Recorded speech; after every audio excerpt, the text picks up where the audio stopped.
Bonjour à tous. Suite à notre premier épisode, où nous avons vu que nous pouvions penser un peu tout et n'importe quoi de l'œuvre nietzschéenne, aujourd'hui nous allons nous demander est-ce que Nietzsche est quelqu'un de cool? Tout d'abord, qu'est-ce que c'est qu'être cool? Est-ce que c'est être beau, riche et intelligent, à l'effigie d'une pop star qui nous fait fantasmer? Ou est-ce plutôt être quelqu'un de différent, comme Apple? Mais en fin de compte, être cool, c'est peut-être être juste soi-même, et cela sans se soucier de l'image que les autres ont de nous. Alors très clairement, Nietzsche ne cherche pas à être idolâtré, mais il sera tout de même déçu que son œuvre reçoive un si mauvais accueil à son époque. Son objectif n'est pas non plus d'être différent à tout prix, mais plutôt d'être en phase avec lui-même. Car comme disait Oscar Wilde, soyez vous-même, tous les autres sont déjà pris. Il est certain que Nietzsche est un solitaire. Nietzsche, tel Zarathustra, aime se retirer des pensées populaires pour prendre du recul et réfléchir. Mais lorsqu'il réfléchit, ce n'est pas assis comme le penseur de Rodin.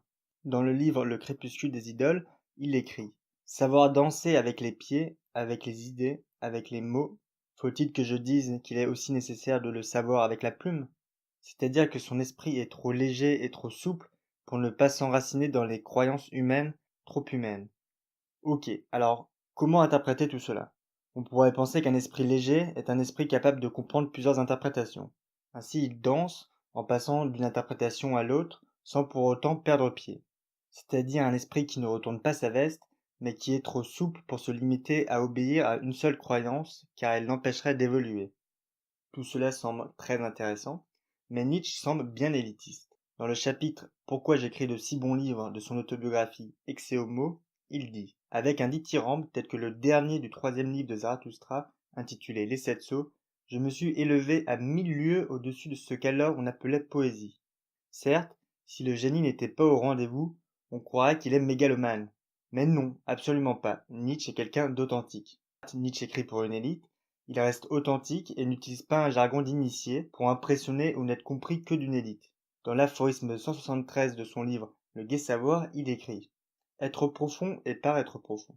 Qui se sait profond s'efforce à la clarté. Qui veut paraître profond aux yeux de la foule s'efforce à l'obscurité. Car la foule tient pour profond tout ce dont elle ne peut voir le fond, elle a si peur de se noyer. En rendant ainsi ses idées accessibles à n'importe qui, et donc aussi à ceux qui ne prennent pas suffisamment de temps pour y réfléchir, il risque d'être jugé superficiellement sur des idées complexes et profondes. Son message est authentique et mérite d'être partagé, même au prix d'être mal interprété. Nietzsche est en fait un ami véritable. Dans l'aphorisme 136 de son livre Le Gai Savoir, il s'explique. L'un cherche un homme qui l'aide à accoucher ses pensées, l'autre un homme qu'il puisse aider. Ainsi naît un bon dialogue. C'est ainsi que Nietzsche met au travers de ses aphorismes du bois dans le feu de notre réflexion, du carburant pour faire naître des idées. Un peu comme une mère qui dit à son fils qui ne lit jamais que la lecture est une expérience fabuleuse et que l'on y découvre un monde merveilleux.